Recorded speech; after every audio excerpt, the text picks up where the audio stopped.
Thanks for tuning back in. Here we go. It's called An Interesting Life.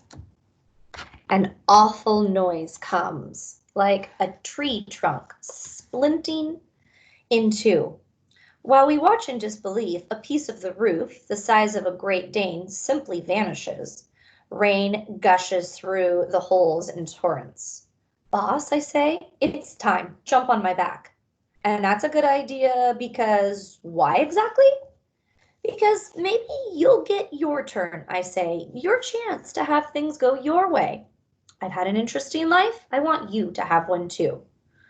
Bob, at best, you're buying me a couple extra minutes, Boss says. Sis, I'm like 30 seconds older than you. You're not the boss of me. Please? Why, just because you're a guy? I could take you down in a second with 3 paws tied behind my back. And if you get out of here and I don't, I continue ignoring her. There's a place I want you to go. Sit on the front porch. Wait for the humans who live there. Who are you kidding, Bob? We're both about to die. 3 blocks up, 4 houses down to the left. Look for a big oak tree. Guy named Nutwit lives there. Nutwit? She's suppressing a smile. Say it, I command. Fine, whatever. 3 blocks up, 4 houses down, Nutwit. We go back and forth like that, arguing, bantering, trying not to hear the terror of our cage mates, and I think maybe I'm starting to hallucinate a little. I'm starving and freezing, and I feel kind of dizzy. All the smells and sounds are mingling together, and crazy as it seems, I actually think I catch a whiff of Ivan. Well, that's kind of cool, I think. At least I'll be remembering my best buddy when I die. There are worse ways to go. Hey, this one's called. The water laps at my mouth, foul tasting and frigid. Now, I say to my sister, get on my back now. I'm saving you whether you like it or not. Something in my choked voice scares me, I guess, because she leaps right. Something in my choked voice scares her, I guess, because she leaps right onto my back with a horrified yelp. I blink back muddy water. A silver presence looms before me. Still, I'm not entirely sure it's him until I get a real big old whiff of banana. Hey, Bob, says Ivan. Giant monkey and sea monster. The screeches of terror are ear-splitting, and my poor ears have endured plenty by this point. Folks, I cry, relax, he's here to save us. Monkey, screams the orange can, giant monkey. I beg your pardon, says Ivan. The bunny cowers in a corner of her cage. If King Kong is here to eat us, I'd rather drown. Sea serpent, screams the beagle. An arched gray trunk glides past. Ruby, I exclaim. She's just tall enough to keep her head above the water. Ivan, Ruby! Snickers calls in a delighted voice. Over here, dears. Long time no see. Hey, Snickers, Ruby says. Snickers wags her drenched tail puff. My, how you've grown, sweetie. Excuse me, says Gray Muzzle, but maybe the happy reunion could wait till we're, not underwater? Ivan taps his chin. He's always slow, always deliberate. I like that about the guy. Except when I'm about to drown.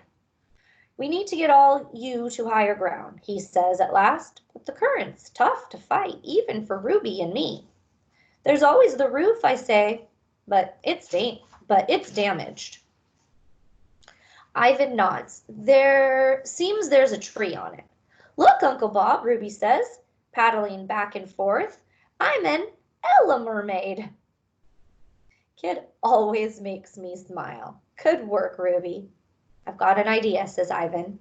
It'll take multiple trips, so I'm going to start with the smallest creatures and work from there. My sister gazes down at me from her perch on my back. You actually know this ape? He's my best pal. Ivan and I go way back. A long pause follows. Bob, Boss finally says, you weren't kidding. You really have had an interesting life. This one's called To Safety. One thing about being a silverback, that strength of 8-min thing can come in handy. Ivan starts with the bunny and the dachshund, one in each arm, along with the 2 cats perched on his shoulder and head. One more trip this time, with the beagle and Snickers, and then Boss and me are on our way. Ruby holds tight to Gray Muzzle's collar, and he manages to paddle alongside her, using Ruby as ballast. Okay, here's that picture.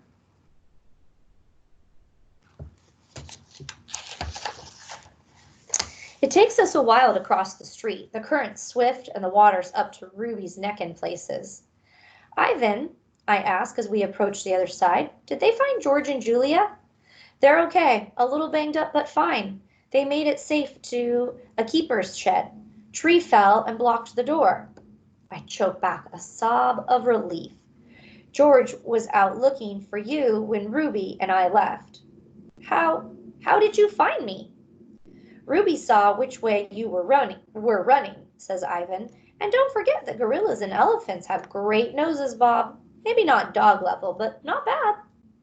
We followed your stank, Uncle Bob, Ruby exclaims. When we reach the far side, I see where Ivan has deposited our fellow inmates, the parking lot of a donut shop. The lights inside are off like everywhere else, but I glimpse a few flickering candles and people are milling about. Come on, everybody, Ivan calls. Let's get you inside. I'm hoping these folks won't mind a bit of company. As we gather at the entrance, Bob pauses. I'm gonna head out, she says, avoiding my gaze. What? I demand. I just found you. You can't leave now. She hesitates. The puppy. I thought maybe I'd check. I mean, I know he's probably gone. She looks at the muddy pavement. It's crazy, I know. Yes, I say firmly, it is crazy. Besides, you're too weak and your jaw is injured.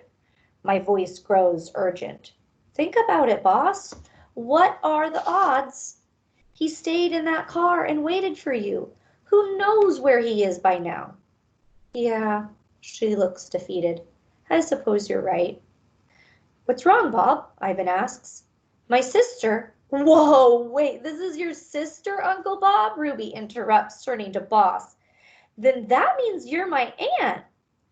Boss has a puppy, I explain, stuck in a car near the bridge. I point with my nose. Ivan doesn't know his way around the town the way I do. That way, not far. She wants to try to find him, but, well, you know, he's probably long gone by now. I know my words are harsh, but I'm trying to protect Boss. No way that puppy is still alive. Ivan strokes his chin. Why don't we get everyone settled inside, he suggests, and then we can figure this out. Never mind, Boss says. Bob's right. It's nuts. Way too dangerous. And probably too late anyway. She takes a deep breath. He's not exactly the first pup I've lost. You'd think I'd be used to this by now, wouldn't you? I don't know what to say. I want to make her pain go away, but what can I do? I'm no bigger than Boss is, and certainly no smarter. And I've got my own problems. My busted nose, my aching foot, my angry stomach. Look out for numero uno. That's my motto for a reason, and it's kept me alive this long. This one's called And then, to my surprise, some fool blurts out, I'll go find him. And apparently, it's me. Yay. We'll go, Ivan says. Yay, more swimming, Ruby cries. It's not safe, Ruby, I say. You have to stay here. I promised Akello I'd watch out for you. Well, I made it this far, she says, donning her elephant pout face. Ivan and I sigh. It's exhausting, all this responsibility, this worry, this love. Promise to stay close, I ask. She holds up her trunk. Elephant's honor. 'Cause Akello will make a dog soup out of me if anything happens to you. Yuck! Ruby giggles. Hey, did you know I can almost do a somersault in the water, Uncle Bob? Ivan taps politely on the door to the donut shop. But even a polite knock from a gorilla sounds like a visit from a wrecking ball. The door opens a crack. I think 2 or 3 people may have fainted, but we can't stay to find out. I hop onto Ivan's shoulder, and the three of us head off.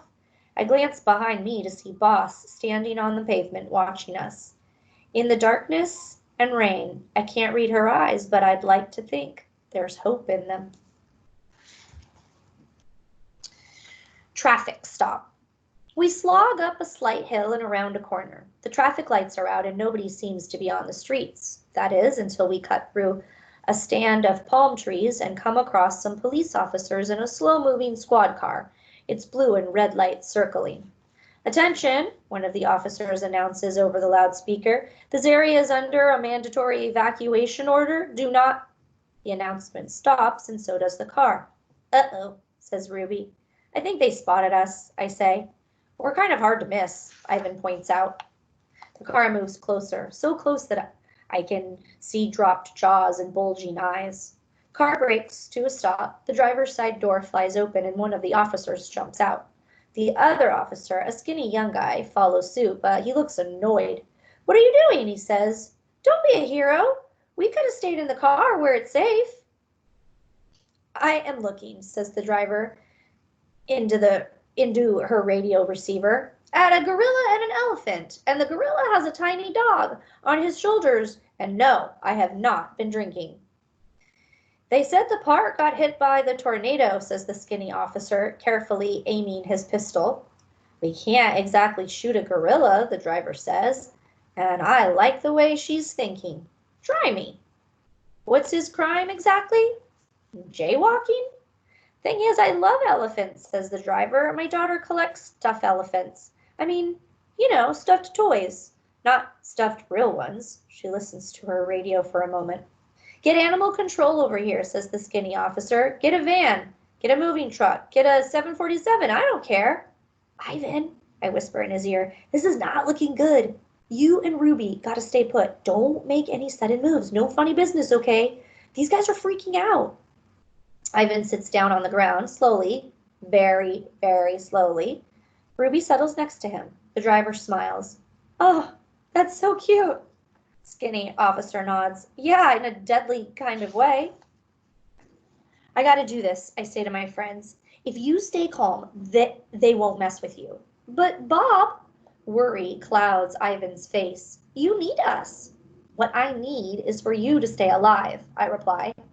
I can see he isn't going to listen to reason, so I try a different approach. Ivan, I say, it's like this. Boss is my sister, and I let her down once. And now, well, I have a second chance. I'll explain it all later, but I need to do this. Ivan looks at the officers, guns drawn, and then nods. You are the one and only Bob, he says. You got this, pal. I leap into the air, into the vast unknown, just like Camus did. Well, maybe not quite so elegantly, but I do my best. And we'll have to pause there for now.